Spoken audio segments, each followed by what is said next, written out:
Today is day 4 of the 16 days of activism against gender based violence. And for today, I will just be ranting. Now, before I begin, let's watch this video by UN Women.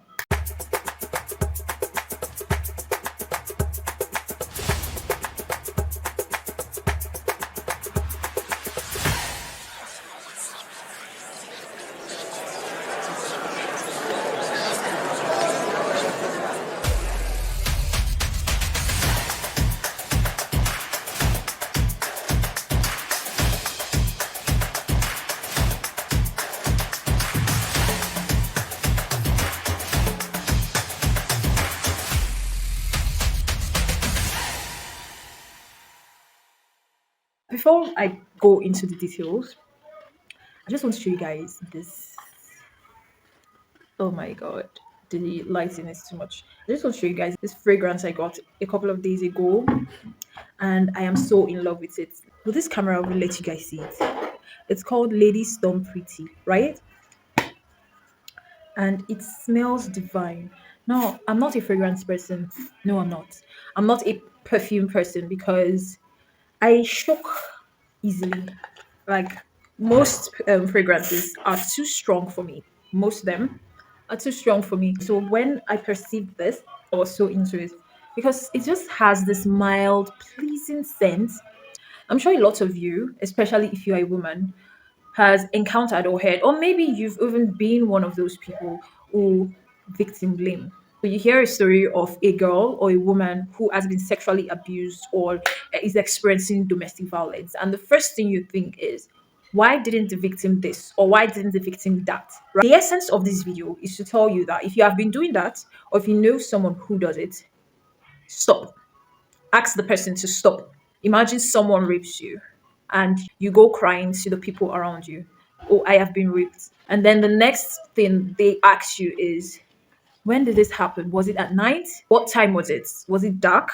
What were you wearing? What were you doing at this place? That is categorized as victim blaming. Now, if you fall into the category of people who ask questions like that or even think thoughts like that, you are a rape apologist. You are victim blaming. Because if you ask me, anybody blaming the victim of a rape issue is a rape apologist. You support rape. Because why not focus on the issue, for God's sake? A woman can never be too careful in the world today. A girl can never be too careful in the world today because men feel entitled to the bodies of women. Women are sexualized every day. So why? Why would you blame a woman for falling victim of something that is being forced on them? The idea of being a sex object. Let me take us like 50 years back. Just 50 years back. Might not even be up to 50 years. A lot of women got married without fully knowing who they were entering the marriage with. Men too, yes. But most of the time, women are at a disadvantage. My grandmother got married at the age of 17, right? In my culture, the man pays the bride price of the woman. So basically, the parents are selling the woman out, selling the woman to the man she's getting married to. She got married at 17 years. 17. And you're telling me that, and she wasn't given the chance to know who she was getting married to.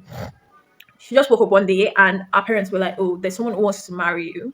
He's ready to pay the bride price. You're going to go to him. You're going to go meet him. Okay. And now I'm telling you, how was she supposed to know who the kind of person he was? Because this same man did some like really bad shit that I do not want to expose on here. So how was she supposed to know the kind of man she married? How? I don't by the way, I've never heard of an instance where she was physically she experienced physical violence, but it did do some kind of shit. Yeah, a lot of damn shitty things. How was she supposed to know the man she was about to get married to? How was she supposed to know that this guy is someone she cannot give her trust to?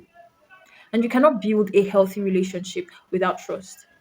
So blaming women for instances and cases of domestic violence, of sexual harassment, or sexual abuse is a very, very low move to make. It means you have a lot to adjust in your mindset. There's a lot to do about the way you see the world. Okay, let's say the woman knew the man before she got married to him, right? She knew the kind of person he was. But how do people see that? When you are dating someone, does the person show you their bad sides? Or they just show you the good sides, the sides they want you to see? Does the person show you that they are physical abusers, they are rapists? Do they show you that? You will not know until you're like 5 years into it, or sometimes even 2 years into the marriage. But during the 3 years or 2 years of courtship and dating, all those shitty sides did not show. I'm not even supposed to be giving this kind of like plenty explanation. Somebody comes to rob you at gunpoint, and then you're like crying and like, oh, they stole my phone, they stole my money. Would you like to hear why did you walk around with your phone and your money? Would you like to hear that? When women come out like this to talk about these kind of things, to talk about how a lot of people are being rape apologists. They are the men who go, women are the ones sexualizing their bodies. Why would you wear skimpy things? Why would you post sex traps online? Why wouldn't you keep your body decent? First of all, a woman deciding what to do with her body is up to her. It is not up to you. It is not your place to decide or to read meaning by someone's actions, especially if the person is a stranger to you. Why would you make assumptions about somebody? Assumptions that you just came up with. Who came up with these standards? Who came up with the standards, the projections that women must wear decent things, women must dress the way men deem decent and fit? Why is it that your definition of decency makes you feel like if a woman does not dress the way you think is decent, then the woman deserves any sexual advancement? Honestly, as women, I'm speaking for like 90% of the women around the world, especially if they are feminists. We're tired. We're tired of explaining things like this. I'm tired of explaining things like this. I'm completely exhausted. I'm tired of explaining things like this. I'm tired of seeing news every single time of things like this.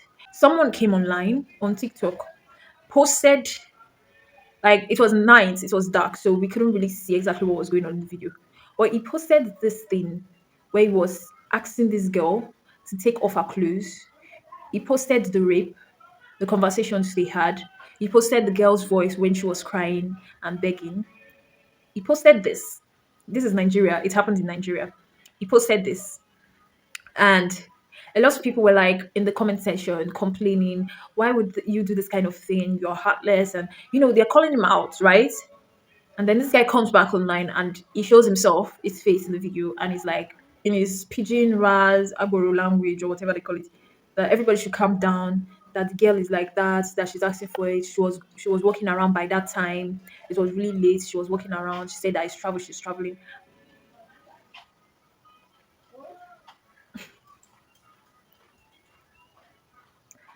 Things like this, yeah, always makes me so sad because I cannot imagine being in that situation. I'm outside at night. I'm trying to find my way to wherever I'm going to, and you think you are in your right to take advantage of me sexually because I was outside by that time.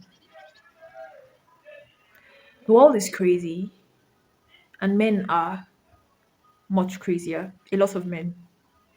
They say only 30%, or is it up to 50 or 60% of the world's population is online, right?